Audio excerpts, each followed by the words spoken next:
안녕하세요. 코로나 사태로 인해 예년의 고3 학생들과 다르게 모의평가 기회도 줄어들어 실제 수능 상황과 성적표를 경험하지 못한 학생들이 많을 것 같습니다. 그래서 준비해봤습니다. 오늘은 수능 성적표 제대로 보기.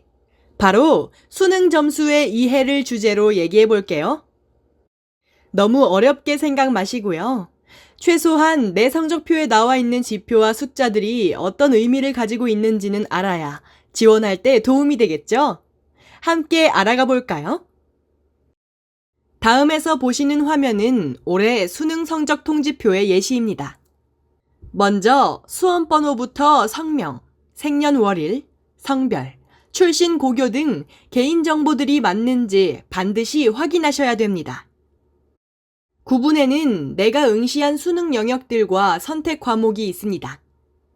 이것 또한 실제 접수, 응시한 과목명이 맞는지 꼭 확인하셔야 하고요.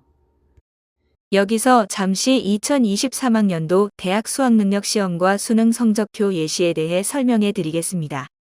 2023학년도 대학 수학능력시험은 2021년과 같이 국어, 수학, 직업탐구 영역의 공통과목 플러스 선택과목 구조가 적용되며 사회, 과학탐구는 17개 과목 중 최대 2개 과목을 선택하게 됩니다.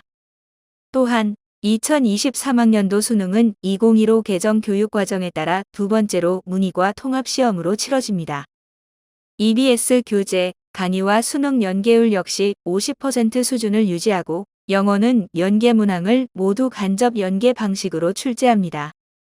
국어, 수학, 직업탐구 영역의 공통과목 플러스 선택과목 구조에 대해 설명드리겠습니다. 국어는 독서, 문학이 공통과목이고 화법과 작문, 언어와 매체가 선택과목입니다.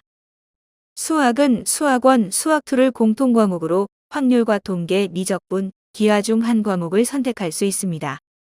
사회, 과학탐구는 사회 9과목, 과학 8과목 구분 없이 17개 과목 중 최대 2개 과목을 선택할 수 있습니다. 영어와 한국사, 제2외국어 한문 영역은 절대평가로, 나머지 영역은 상대평가로 치러집니다. 한국사는 필수 영역이라 응시하지 않으면 수능 성적 전체가 무효 처리돼 성적표를 받을 수 없게 됩니다.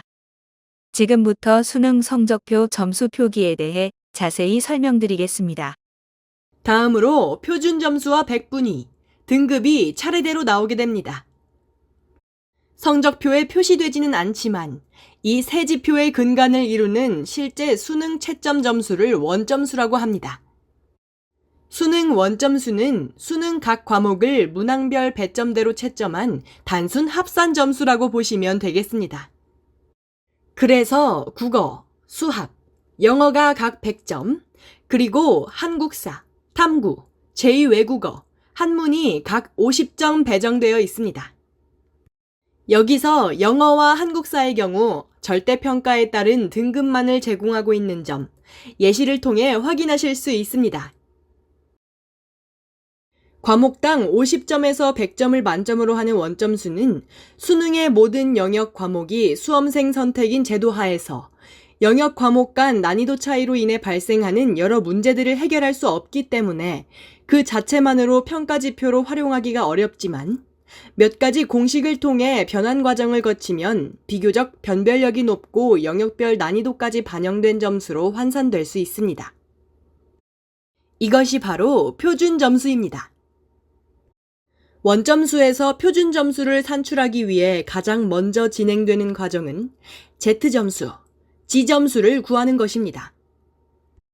Z점수는 내 원점수가 다른 수험생들의 원점수보다 평균에서 얼마나 멀리 떨어져 있는가를 비율적으로 나타낸 값입니다. 더불어 Z점수 산출 공식에서 나오는 표준 편차를 이해해야만 Z점수를 제대로 이해할 수 있습니다. 표준 편차란 편차, 즉 평균과 개인 점수의 차이들의 평균값 혹은 대표값 정도로 이해하시면 되겠습니다. 즉, 수험생들의 점수가 평균으로부터 떨어져 있는 정도를 나타내는 수치입니다. 원점수 100점이 만점인 국어나 수학의 경우 표준 편차의 최소값은 0이고 최대값은 50이 됩니다.